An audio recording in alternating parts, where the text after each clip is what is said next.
It can be said that words weighted by action tend to leave a much greater impression, and I think we would be hard-pressed to find one more faithful to their stated ideal than was Spinoza. While it is true that he did not call on others to adhere to the path which he so devoutly followed, it was part of his nature to offer lovingly a helping hand to all those who wished to see and understand things as he did. It was a firmly held belief of his that the truth will make us free, but it was truth that we understood, not truth that was forced upon us. As with much of Spinoza's thought, what he believed in regard to the suffering of man cannot be simply understood with the declaration of some maxim, or with simply looking to the finished product. Each part of his general philosophy depends on some preceding part, without which complete understanding would be near impossible. There is also the issue of terminology, but worry not, as while unraveling his thought, we will cover these terms as is necessary. With that being said, I hope to bring some light to an otherwise obtrusive philosophy, and to illuminate further a great and wise man's thoughts regarding the nature of human suffering. The impotence of man to govern or restrain the emotions I call bondage. For a man who is under their control is not his own master, but is mastered by fortune, in whose power he is, so that he is often forced to follow the worse, although he sees the better before him. With those of you familiar with the Stoics, you will undoubtedly hear their echo in these words written in the Ethics of Spinoza. These emotions, or passions as we will frequently hear them called, play an essential role in keeping man bound in chains. He identifies three as primary, these being joy, sadness, and desire, and how they keep man in chains begins with what they in fact are: inadequate ideas. To gain an understanding of the passions, let us first make the distinction between an adequate and an inadequate idea. The primary distinction between the two forms of ideas is in the type of knowledge which they are derived from. The inadequate idea arises from sense perception, or in other words, from the action of an external body upon one or another of the sensory organs of our own body. This becomes an issue because the knowledge of any particular effect on the body depends upon one's ability to know its causes, and since it is impossible that the mind know all the causes of a particular external body, our knowledge of that body will always be incomplete or inadequate. Adequate ideas, on the other hand, arise from a type of knowledge which comes from common things present in the lives of all human beings and are not contingent depending upon the individual who they affect. These ideas, not being subject to change, are complete and adequate. They are eternal, a perception of things sub specie eternitatis, in their eternal aspects and relations. It is through this form of knowledge that the mind better perceives the laws and eternal relations behind things and events. An example of this type of knowledge would be geometry. Before we proceed on, there is but one more concept integral to our purposes. This is what is known as the conatus principle. It states that each thing, as far as it can by its own power, strives to preserve in being. What he means here is that each mode being any individual thing or event, any particular form or shape which reality transiently assumes, acts to prevent its own destruction or diminution, so far as its power allows. Instinct is developed for this very purpose. Everything, insofar as it is in itself, endeavors to persist in its own being, and the endeavor wherewith a thing seeks to persist in its own being is nothing else than the actual essence of that thing. This principle is of great importance in determining how we come to live by the guidance of reason. This principle is in play regardless of if the mind strives to preserve its being by adequate or by inadequate ideas. This is to say, whether it strives actively or passively.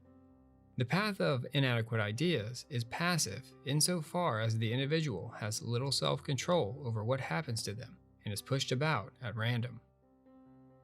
We are tossed about by external causes in many ways, and like waves, driven by contrary winds, we waver and are unconscious of the issue and our fate. Since we are only able to perceive parts of an inadequate idea, our reaction to such an idea can only meet part of the situation.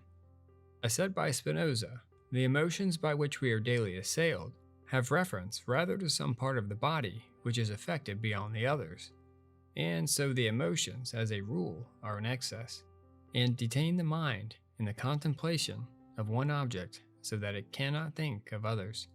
And a life decided by fortune, one where we are forced to follow the path which is worse when we see the better, is life in bondage. Alas, Spinoza offers us a way out of these chains, though it is not complete freedom that he offers us, as is such in the Stoic ideal. He suggests that the mind, being a finite mode existing within an infinite number of modes, cannot hope to fully unfasten itself from their sway. There is also the fact that the mind acting alone through reason cannot at times overcome the strength of the passions, since the passive affects of the passions, through their external causes, are often stronger. What he is suggesting is passion coordinated by reason, put into place by the total perspective of the situation. The greatest good is the knowledge of the union which the mind has with the whole of nature. The more the mind knows, the better it understands its forces and the order of nature. The more it understands its forces or strength, the better it will be able to direct itself and lay down the rules for itself. And the more it understands the order of nature, the more easily it will be able to liberate itself from useless things. This is the whole method. We will make it our task to further elaborate on this method. The level of freedom we manage to achieve corresponds directly with the amount of adequate ideas we are able to obtain. In other words, the power of the mind is defined by knowledge alone, whereas lack of power, or passion, is judged solely on the privation of knowledge, that is, by that through which ideas are called inadequate. When our mind acquires adequate ideas through the process of active reason, we are henceforth liberated from the passions which had previously dominated us. To be great is not to be placed above humanity ruling others, but to stand above the partialities and futilities of uninformed desire, and to rule oneself. The life of freedom is a life lived under the dictates of reason.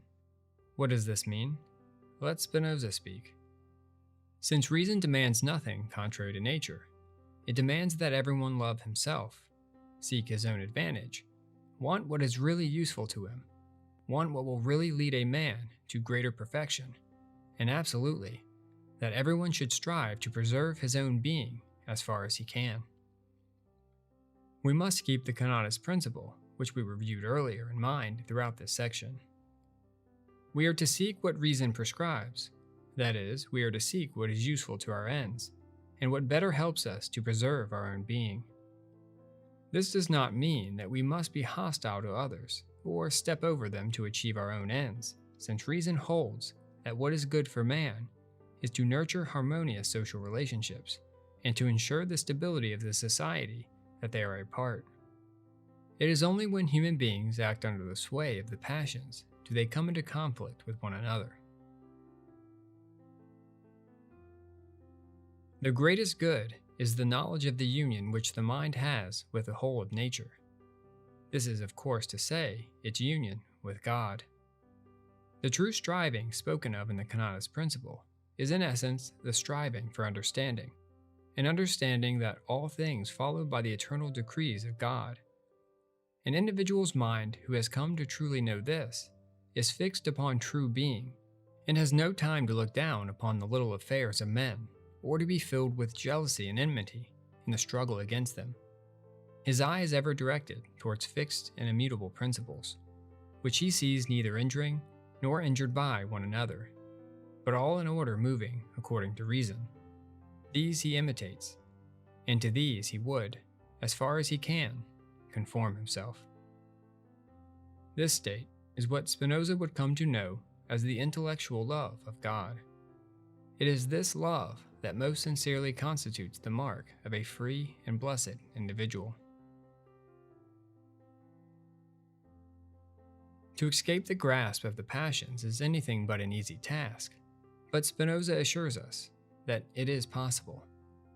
He tells us, if the way I have shown to lead to these things now seems very hard, still it can be found.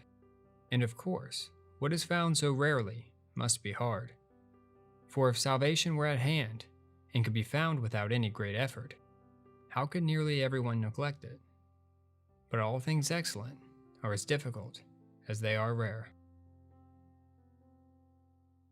If the philosophy of Spinoza seems to you of some interest, then I encourage you to take the time to view this earlier video I published, which may give a more general overview of his thoughts and beliefs. If not, then I hope you are able to gain, as I have, from this gentle philosopher. As always, thank you for talking philosophy with me. Until next time.